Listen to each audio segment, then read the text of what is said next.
वायु राशियाँ बहुत ही दिलचस्प और रुचिकर अध्याय है। वायु राशियाँ, वायु राशि एक ऐसा चैप्टर है कि आप इसे समझने के बाद आगे के चैप्टर्स को धड़ाधड़ समझते चले जाते हैं।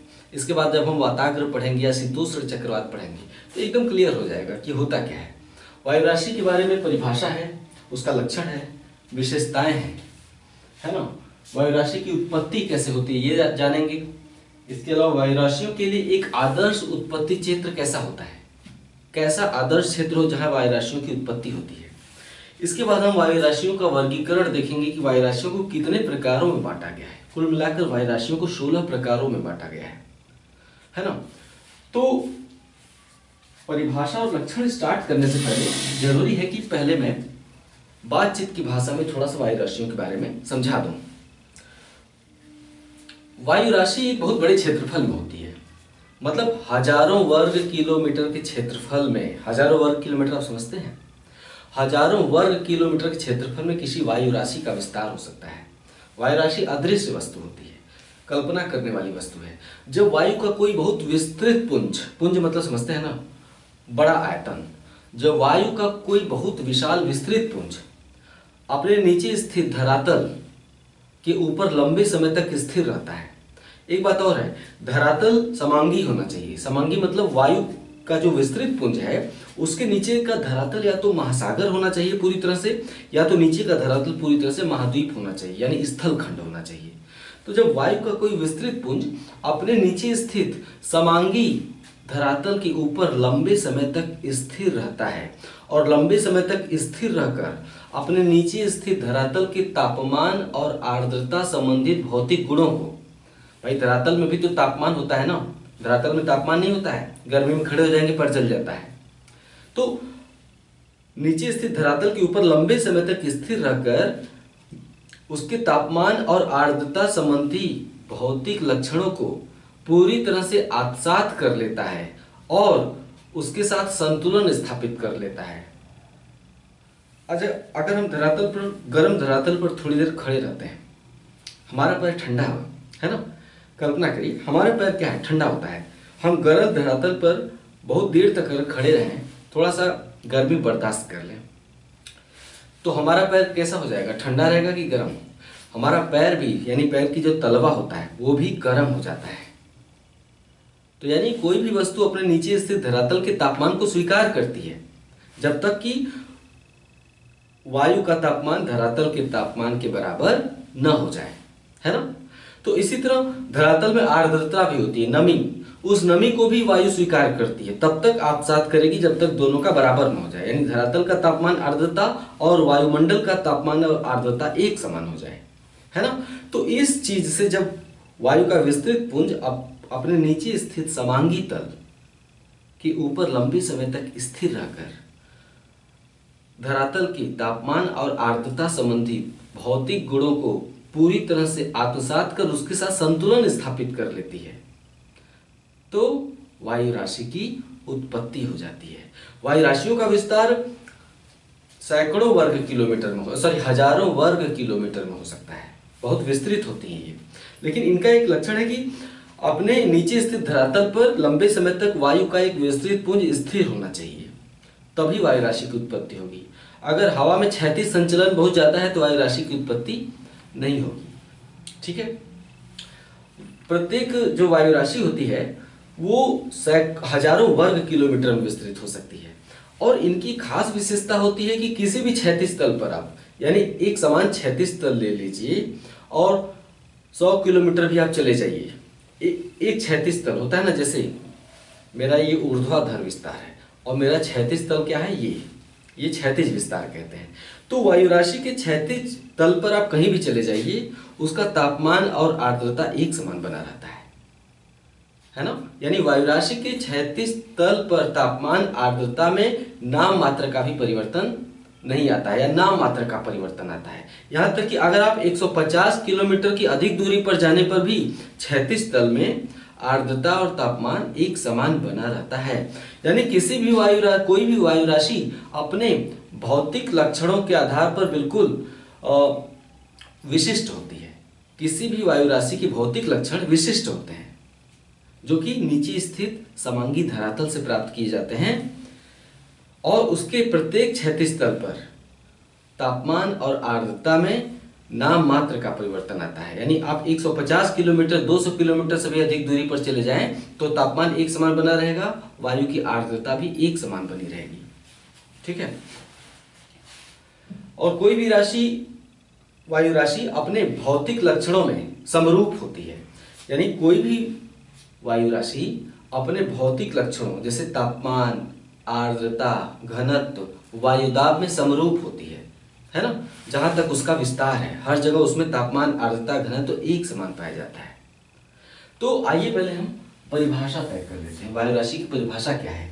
वायु राशि वायु का एक ऐसा विस्तृत पुंज है जिसमें प्रत्येक क्षैतिज तल में तापमान और आर्द्रता, प्रत्येक क्षैतिज तल में तापमान और आर्द्रता संबंधी भौतिक लक्षणों में समरूपता पाई जाती है। यह है इसकी परिभाषा। इसमें आगे जोड़ेंगे हजारों वर्ग किलोमीटर क्षेत्र में विस्तृत, हजारों वर्ग किलोमीटर क्षेत्र में विस्तृत इस वायुपुंज में 150 किलोमीटर या इससे भी अधिक दूरी पर जाने पर भी तापमान और आर्द्रता में नाम मात्र का परिवर्तन पाया जाता है। ठीक है। वायु राशियां कई प्रकार की हो सकती हैं। परिभाषा और लक्षण के नीचे ही सब लिखना है।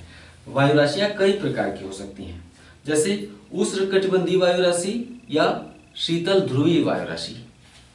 उष्णकटिबंधीय वायु राशि या शीतल ध्रुवीय वायु राशि। लेकिन इन सभी वायु राशियों का भौतिक लक्षणों में अपना पृथक अस्तित्व होता है और वे एक दूसरे के समीप आने पर भी परस्पर विलीन नहीं होना चाहती हैं, मतलब अपना पृथक अस्तित्व बनाए रखने का प्रयास करती हैं। लेकिन जब कभी शीतल और उष्ण वायु राशियां एक दूसरे के निकट आती हैं, जब शीतल और उष्ण वायु राशियां एक दूसरे के निकट आती हैं तो उनके सीमांत क्षेत्र में, यानी वायु राशियों का जो सीमांत क्षेत्र जहां वे एक दूसरे से मिलती हैं, जब दो वायु राशियां दो विभिन्न गुणधर्मों वाली राशियां, गुणधर्म मतलब जिनके तापमान और आर्द्रता अलग अलग है, जब विभिन्न गुणधर्म वाली राशियां एक दूसरे के समीप आती हैं तो उनके सीमांत क्षेत्र में तापमान और आर्द्रता में बहुत तेजी से परिवर्तन आते हैं। मतलब थोड़ी दूरी पर जाने पर तापमान, आर्द्रता बहुत तेजी से बदल जाती है, क्योंकि इधर उष्ण वायु राशि है और इधर शीतल वायु राशि है। जब दोनों एक दूसरे के समीप आएंगे तो इधर गर्म है और इधर ठंडा है, तो इनके सीमांत क्षेत्र में तापमान में परिवर्तन बहुत तेजी से होता है, क्योंकि आप अचानक गर्म वायु राशि से ठंडी वायु राशि में जा रहे होते हैं। तो इनके सीमांत क्षेत्रों में तापमान और आर्द्रता में बहुत तेजी से परिवर्तन आते हैं। इतना ही। ठीक है।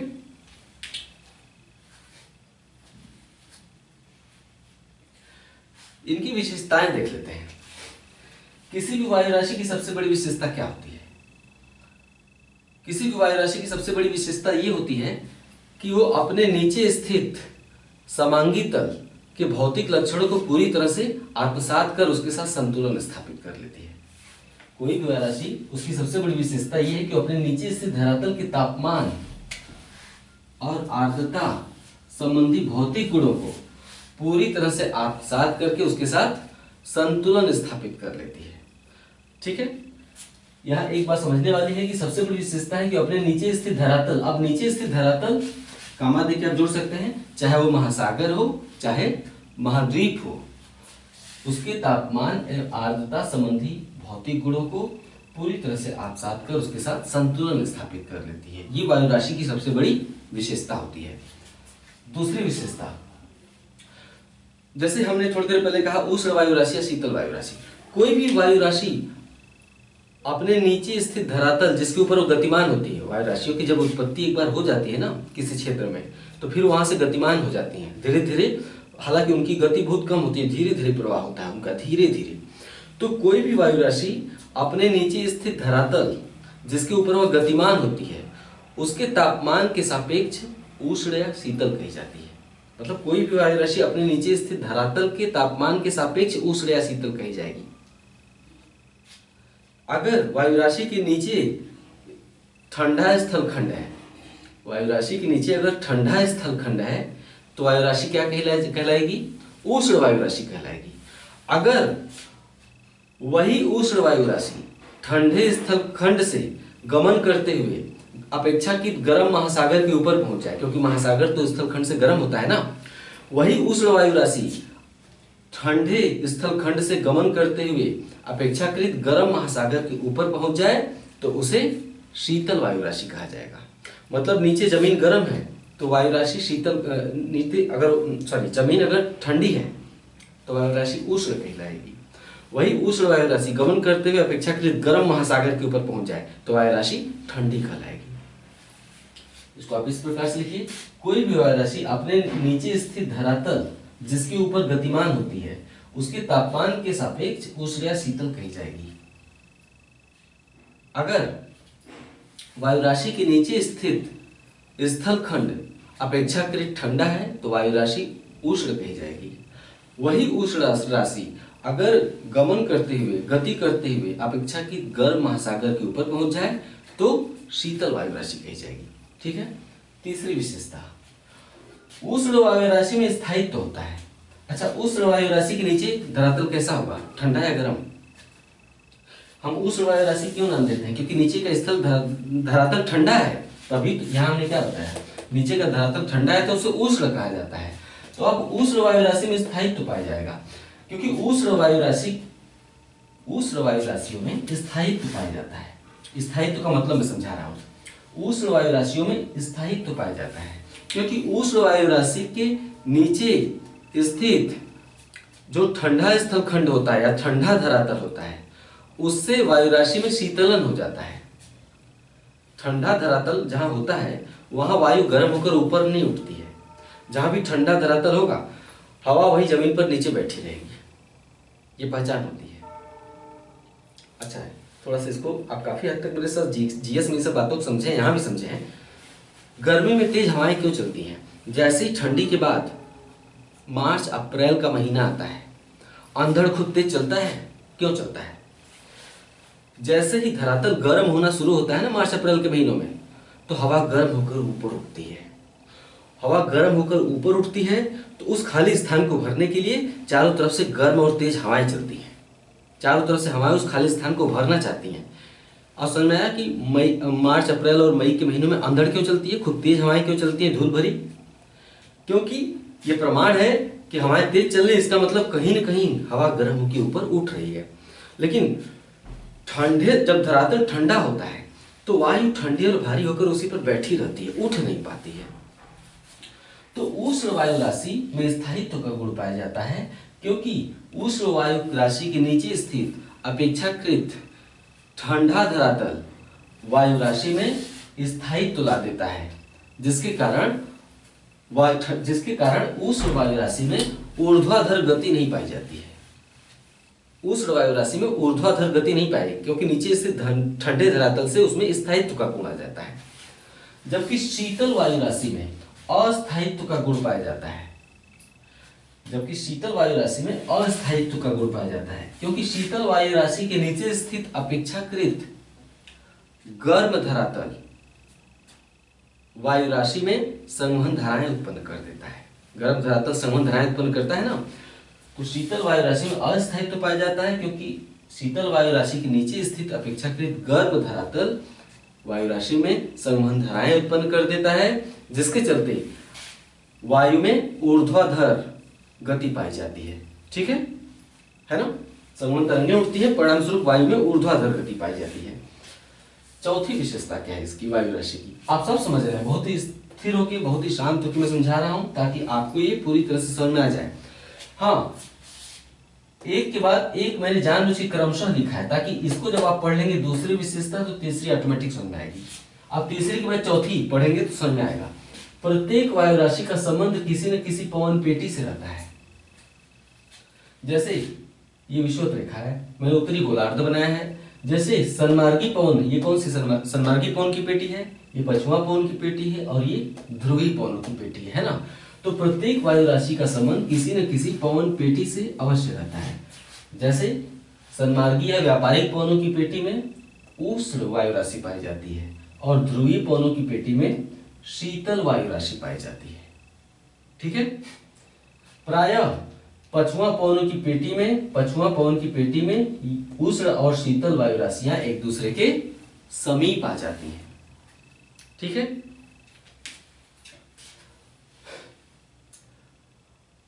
किसी भी अक्षांश में स्थित वायु राशि, चाहे उष्ण कटिबंध में हो या ध्रुवीय कटिबंध में हो, किसी भी अक्षांश में स्थित वायु राशि महासागरीय भी हो सकती है और महाद्वीपीय भी हो सकती है। यानी वायु राशि चाहे उष्ण क्षेत्र में हो या ध्रुवीय क्षेत्र में हो, वो महासागरीय भी हो सकती है और महाद्वीपीय भी हो सकती है, क्योंकि महासागरों और महाद्वीपों का विस्तार कटिबंध के अनुसार तो है नहीं। प्रत्येक कटिबंध में महासागर भी पाए जाते हैं और महाद्वीप भी पाए जा सकते हैं। तो उसके बाद आप लिखेंगे प्रत्येक अक्षांशीय क्षेत्र में पाई जाने वाली वायु राशि महाद्वीपीय भी हो सकती है और महासागरीय भी हो सकती है। ठीक है, यानी उष्ण वायु राशि भी महासागरीय भी हो सकती है और महाद्वीपीय भी, और शीतल वायु राशि भी महासागरीय भी हो सकती है और महाद्वीपीय भी। महासागरीय वायु राशि का मतलब जिसका विकास महासागरों के ऊपर होता है, और महाद्वीपीय वायु राशि का मतलब जिसका विकास, जिसकी उत्पत्ति स्थल खंडों के ऊपर होती है, उसे महाद्वीपीय वायु राशि कहते हैं, है ना। पांचवा विशेषता, जब किसी वायु राशि की उत्पत्ति होती है, चाहे समुद्र पर या महाद्वीप पर, तो वह गतिमान हो जाती है। जब भी किसी वायु राशि की उत्पत्ति होती है, चाहे समुद्र पर या महाद्वीप पर, तो वह गतिमान हो जाती है। उसी में आगे जोड़ेंगे, यदि वायु राशि की उत्पत्ति ध्रुवीय क्षेत्रों में होती है तो वह निम्न अक्षांशों की ओर गतिमान हो जाएगी, और अगर उत्पत्ति निम्न अक्षांशों में होती है यानी उष्णकटिबंधीय क्षेत्रों में होती है, तो वो ध्रुवीय क्षेत्रों की ओर गतिमान हो जाएगी। यानी अगर वायु राशि की उत्पत्ति उच्च अक्षांश में होती है तो निम्न अक्षांशों की ओर गतिमान हो जाएगी, और अगर निम्न अक्षांशों में उसकी उत्पत्ति होती है तो उच्च अक्षांशों की ओर वायु राशि धीरे धीरे गतिमान हो जाएगी। ठीक है,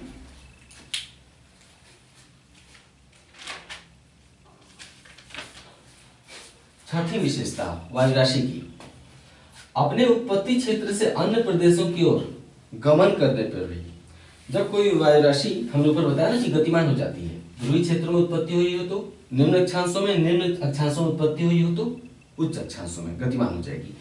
तो कोई भी वायु राशि जब अपने उत्पत्ति क्षेत्र से अन्य प्रदेशों की ओर गतिमान होती है ना, तो वायु राशि की वो भौतिक विशेषताएं जिन्हें वो अपने उत्पत्ति क्षेत्र में विकसित कर लेती है। मान लेते हैं वायु राशि की उत्पत्ति क्षेत्र उस कटिबंध वाले क्षेत्र में हुई है, यानी सन्मार्गी पवनों की पेटी में हुई है ना।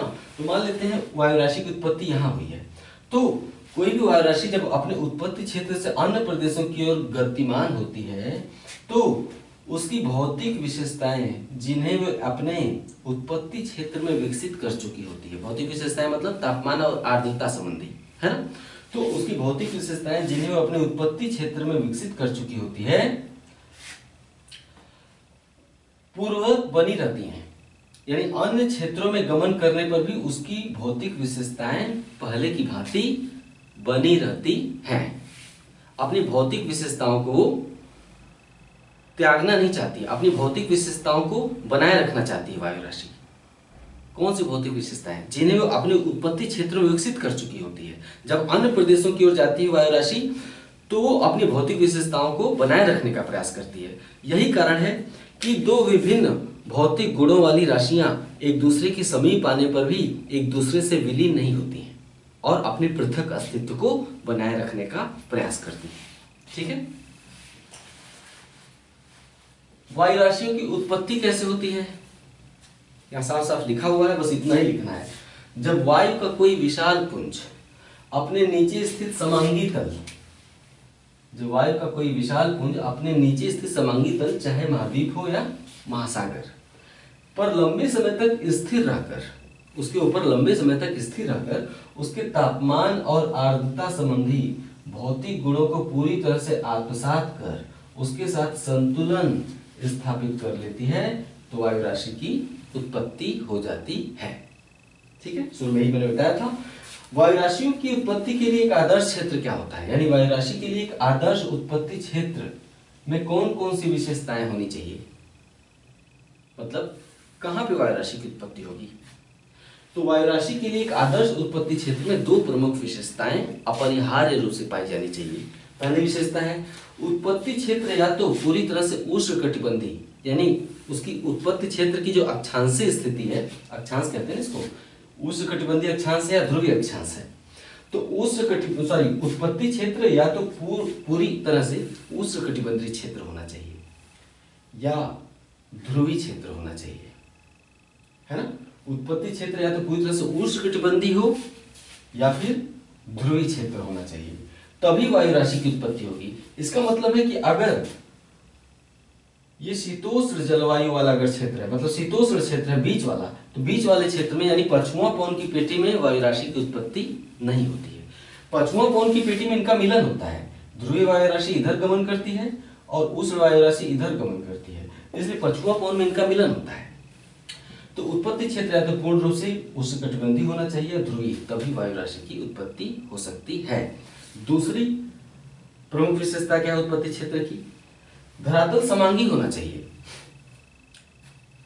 वायु राशि की उत्पत्ति के लिए धरातल समांगी होना चाहिए, अर्थात या तो केवल महासागर होना चाहिए या तो केवल महाद्वीप होना चाहिए। विषम धरातल वायु राशियों की उत्पत्ति के अनुकूल नहीं होते हैं। मतलब एक ऐसा धरातल जिसमें महासागर भी हो और महाद्वीप भी हो अगल बगल, तो वहां पर वायु राशि की उत्पत्ति नहीं होगी। वायु राशि की उत्पत्ति पूरी तरह से महासागरों के ऊपर होगी या तो पूरी तरह से महाद्वीपों के ऊपर होगी। कोई भी एक वायु राशि महाद्वीपों और महासागरों दोनों के ऊपर उत्पन्न नहीं हो सकती है। ऐसा नहीं कि आधे भाग में उसका विस्तार महासागर के ऊपर, आधा भाग में महाद्वीप के ऊपर उसका विस्तार है। तब वायु राशि तभी उत्पन्न होगी जब नीचे धरातल समांगी हो। धरातल समांगी होना चाहिए। विषम धरातल वायु राशि की उत्पत्ति के अनुकूल नहीं होते। अभी तक मैंने इनकी परिभाषा, लक्षण, विशेषताएं, उत्पत्ति क्षेत्र, उनकी उत्पत्ति और उत्पत्ति क्षेत्र की विशेषताएं बताया। इसमें ऐसा कुछ भी नहीं है जो आप दोहरा कर एक बार पढ़ लें वीडियो को देखकर या दोहरा लें नोट्स को देखकर तो न समझ में आए। करके देखिए, बहुत ही आसान है ये, है ना। ज्योग्राफी ऑप्शनल को आप कहीं से भी किताबी अध्ययन मत बनाइए।